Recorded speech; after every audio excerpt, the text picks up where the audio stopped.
This build is even more unique than the last one, using an unknown mechanic for many and the Oak tech as well. With all of this, the build will deal pretty good damage and have good Tonkiness. What's up guys, Pidget here. Our skill choice is Lightning Strike and we choose Daughter of Oshabi as our Ascendancy. This will provide Art of the Magic, that is doubling the defensive on the body armor if we not socketing any gem there. You know, this node give us 10k energy shield because I'm using pure energy shield base. Let me explain why I'm using this instead of the classic Evasion and energy shield hybrid base. Well, first, the build will be more unique this way. And also this setup deals much higher damage than the hybrid version. Second, this opens up the very unknown mechanic. We can have Overleech in the build, just like we would play Trickster. Many you already noticed I'm never on full energy shield. Looks like I'm reserving my energy shield, but that's not the case. If our energy shield is just a little bit higher than our evasion rating, it will prevent to reaching full, because we are allocating the Ghost Dance and the Ghost Dance say cannot recover energy shield above evasion. The leech is working this way. It stays active for second duration or till you reaching maximum life / energy shield. Because the Ghost Dance preventing reaching maximum energy shield, the leech instance will have 4-second duration no matter what, enabling Overleech energy shield. This is why we can't use a hybrid base body armor. It's a little bit hard to make this work, but it's worth.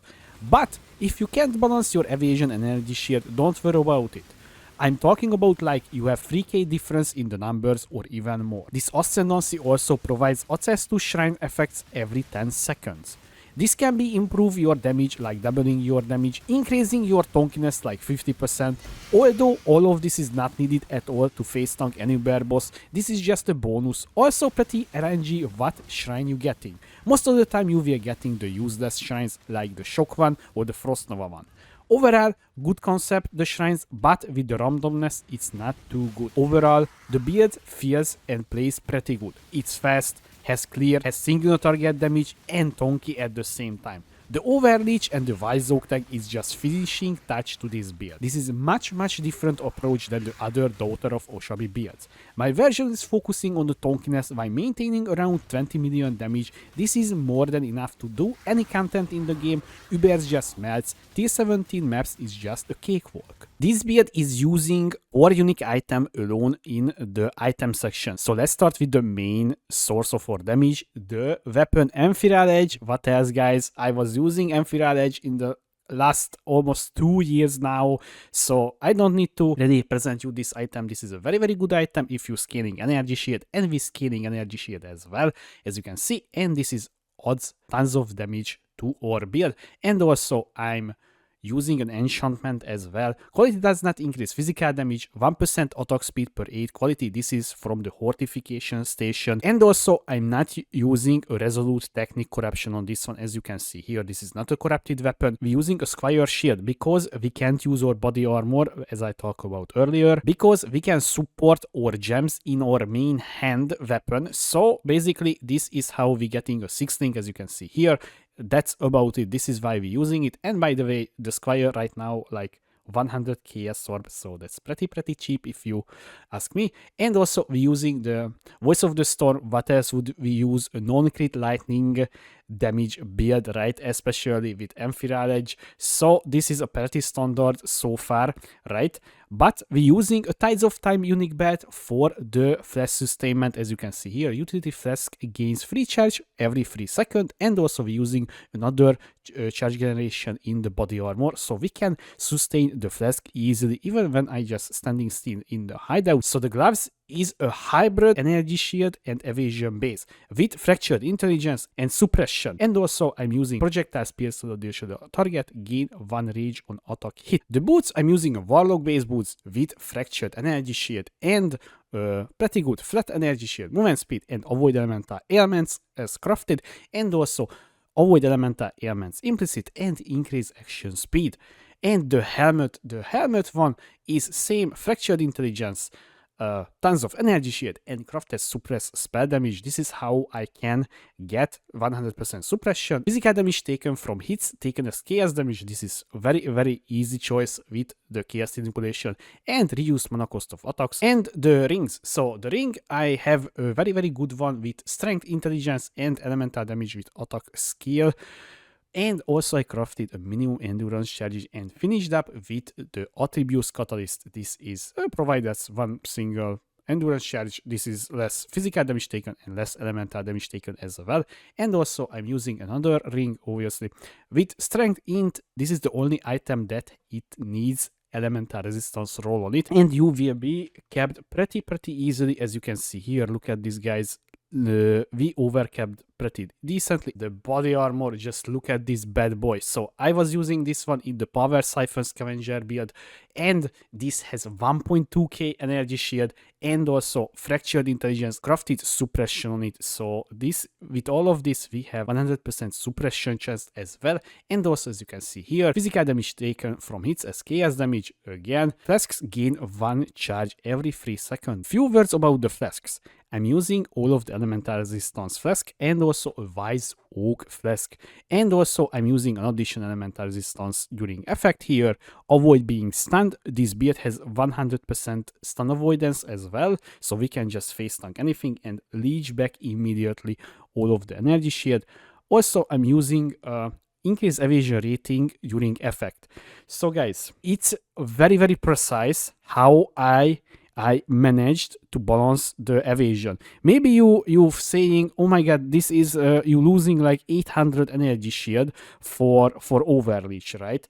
Because you can't reach maximum energy shield. You maybe don't know this little node increased evasion rating per frenzy charges. We have 4 frenzy charges in the build, and this, when we reaching the maximum frenzy charges, we were getting increased evasion rating, and with that number our evasion rating will be equal to energy shield, basically like 10 or 30 less the evasion rating, so enabling the Overleech in action. So this is why I'm saying it's very precise to get this number on the flask. In my case, it's very important in my case, guys. Maybe in your case you will not even need it. You will need higher roll and additional roll from the gloves, for example, or something like that. So it's very precise, guys. It's I'm not saying you need to do this as again, but it's pretty good to have such as like this one. Now the Pantheons. I'm using Soul of Solaris with upgraded. Reduce elemental damage taken if you haven't been hit recently, and also take no extra damage from critical strike if you have taken a critical strike recently. I'm using this on Uber Cirrus fight and on tier 17 maps. Why, you may ask? Because in this way we getting crit immune pretty easily. When I was fighting on this Uber Shaper, Uber Elder, I was using Soul of Lunaris and upgraded all of this, so 10% chance to avoid projectiles, reduce elemental damage taken if you have been hit recently. I'm always using Soul of Tukohama, 3% additional physical damage reduction per second up to 9. Now the passive tree, guys. So the passive tree is very interesting. So let's start from the start. As you can see here, we not took the primal spirit at all. I just take one single note here because this 5% flask effect is giving us the 82%. Otherwise, if you're not taking this one, it would be 81%. So this is also an additional precise number. So this is why it looks like this. I know maybe it's not, you know, fancy or at all, but it works. If it works, then it's not dumb. We're using a fertile mind in this spot. This is, I think, I'm using this one in the last 2 years again, guys, in the, you know, blade trap and so on. So this is nothing new to us. And also I'm using here a cluster javel with feed the fury, fuel the fight, and mortia proves, but we're not taking the fuel the fight. So the mortia proves and feed the fury will be active every single time when we leeching, and because we overleeching, this is 60% increased damage, which is pretty damn good. And also I'm using a repeater and eye to eye, so I'm using here, and down there, here. So this is how we getting all of the increased damage. A rare javel with increased attack speed by holding a shield, fracture, attack speed, maximum energy sheet, and elemental resistance roll here. This is very easy to make. Just purchase the base, the fractured base, and just reforge defense. Very easy. And now we're using one single corrupted blood immunity javel with maximum energy shield, and honestly I was getting lucky to purchase one with attack speed using another caster jewel here with widespread destruction, overshock, and Stormdrinker. So the Stormdrinker is very, very important node, because in this way we can leech energy shield. Otherwise we can't leech unless we allocating the Ghost River. But I tested the Ghost River is very, very annoying when you can't, recharge your energy shield. So I would say this is much, much better and preferable, and also this gives you damage as well. And I'm using here an additional rare jewel with the same mod that I was describing earlier, using an Ancestral Vision, easiest way to get Elemental Ailments immunity to this build. And I'm using here, guys, yes, I know, expensive, the Light of the Meaning with increased energy shield. This alone gives us 2.5k energy shield, guys. Look at this. Just look at this. So it's a very, very, I would say, needed for the build, because you can't just say 2.5k energy shield is nothing. It's worth the price. I'm using free avoid being stunned tattoo, and this gives us exactly 100%, because I have here 50%, and because of the Flask effect increase, we have 100% overall stun avoidance. Very, very useful. I'm using a single Watcher Eye with chance to suppress spell damage by affected by grace. So the Ascendancy, guys. So this is the Ascendancy order that I took. So I took the Oath of the Magi from the start. I was taking the Forest Trekking, 2% increase attack damage per 400 evasion rating. And also rare and unique enemies 120 meters have mini map icons. Very, very funny to see. Honestly, this should be default. And okay, guys, so I know I'm not stacking that much evasion, okay? So this technically 8% more damage, and that's it. And now the other one is the Woodland Shrines. Honestly, I just only clicking on the Oscillating Shrine and the Defensive Shrine, and that's it. The others I just ignoring. And also we getting random shrine buff every 10 seconds. And by the way, this has 10-second duration cooldown as well. So every time when you're losing your shrine, you will getting immediately a new one. Now the gems, guys. So we're using Lightning Strike, as I mentioned earlier, Return Projectiles, Multi-Strike in our main hand, very important. You getting this free in the main hand weapon. Volatility, damage on full life, and elemental damage with attack support in the shield, very important as well. Again, we using a Flame Dash, this is our movement skill, Shield Charge, Precision, faster attacks. I'm using Arctic Armor, Grace, Discipline, and an Enlighten level 3.